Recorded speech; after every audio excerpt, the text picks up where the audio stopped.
Une embarcation gambienne transportant plus de 120 personnes, dont 40 femmes et une vingtaine d'enfants, a été secourue à Cayar. Ces personnes avaient pris le départ en Gambie dans l'espoir de rejoindre les îles Canaries en Espagne. Cependant, leur voyage s'est terminé à Cayar, un village de pêcheurs, dans la nuit du samedi au dimanche dernier.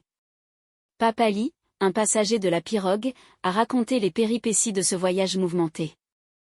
Après 4 jours de navigation, ils ont été confrontés à des conditions météorologiques difficiles avec un vent si fort qu'ils n'ont pas pu progresser. Ils ont finalement décidé de rebrousser chemin près de Nouakchott en Mauritanie pour éviter de se retrouver en difficulté sur des côtes étrangères. Ils ont ensuite fait cap sur Cayar. À l'approche de Cayar, les capitaines de l'embarcation ont pris la fuite en plongeant dans l'eau, laissant les passagers à bord, dont la majorité étaient des femmes, des enfants et des personnes qui n'avaient aucune expérience de la mer. Heureusement, ils ont réussi à accoster sur la plage de Cayar aux alentours de 3 heures du matin le samedi, et ont été secourus par les habitants. La gendarmerie est également intervenue pour mener les enquêtes nécessaires. Environ 80 passagers, dont une majorité de femmes et d'enfants, ont été pris en charge médicalement au poste de santé de Cayar.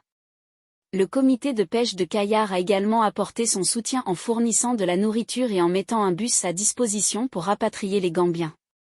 Alissi, président du comité de développement sanitaire, a constaté que les premiers évacués sont arrivés au poste de santé vers 6 heures du matin le dimanche, certains dans un état critique. Les traitements médicaux se sont poursuivis jusqu'à environ 19 heures.